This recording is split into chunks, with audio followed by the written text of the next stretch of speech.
Hi, and welcome to your Humber News Update. I'm Melissa Souza-Kripal coming to you from our newsroom here at Humber College North Campus. Here's what we're working on at this hour. A historic meeting today in Ottawa. Prime Minister Justin Trudeau and Canada's First Ministers are finalizing details of a new national climate change strategy. And a special guest is U.S. Vice President Joe Biden. The leaders are meeting to discuss climate change and whether Canada will impose a carbon tax. Trudeau says climate change is not a single commitment but a global issue. U.S. President-elect Donald Trump says he disagrees with having a carbon tax. But Biden says he's optimistic that once Trump is sworn in, the U.S. will continue along the path to combat climate change. Humber News will update you as the meeting continues throughout the day. A new report says the Russians have been hijacking international sports for years. Part 2 of the McLaren report was released today.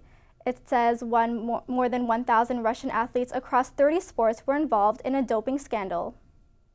Coaches and athletes have been playing on an uneven field. Sports fans and spectators have been deceived. It's time that stops. Yes, stops. The second part of the McLaren report brought to light new details of the Russian doping scandal and the systematic cover-up by Russian officials. It's still unknown how long the state-sponsored doping scheme has been happening, but the newest details show the urine samples were tampered with by Russian officials in the Sochi and London Olympics. Positive doping results from Russian athletes were hidden by switching them for clean samples and altering them. In the news conference this morning, McLaren said the Russian Olympic team corrupted the London Olympics on the unprecedented scale. The first report was released in July, which resulted in a recommendation for a blanket ban on Russian athletes indefinitely.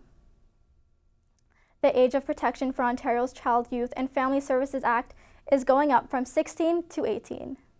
Protect young people and give them an opportunity to really go out there and build themselves and become the citizens they deserve to be. Ontario says the change will protect young people from becoming homeless or victims of human trafficking. Minister of Children and Youth Services Michael Coteau introduced the legislation yesterday. He says it will boost accountability across the child welfare system and help young children and people reach their potential. In the world of sports, the Raptors claimed a win last night, and Toronto is ramping up for the series final between Toronto FC and the Seattle Sounders. Turning to weather, it's sunny with a chance of flurries and currently -6 outside. We'll have your full 3-day weather forecast and sports details at 2. But for now, we leave you with this. The winter snow has some Canadians in a rut, but these students on the West Coast found a strange way to appreciate the polar temperatures. Okay, take your marks, go! The swim club from Simon Fraser University in BC skipped the pool for the snow-kissed football field. Equipped with swim caps and Speedos, the first-year students embraced the first major snow in Metro Vancouver since 2014. The club was out in full force to indulge in the hypothermic conditions. Knee-deep in snow, they swam their laps that may have left 1 or 2 with frostbite. That's your 12 o'clock update. We'll be back with more Humber News at 2.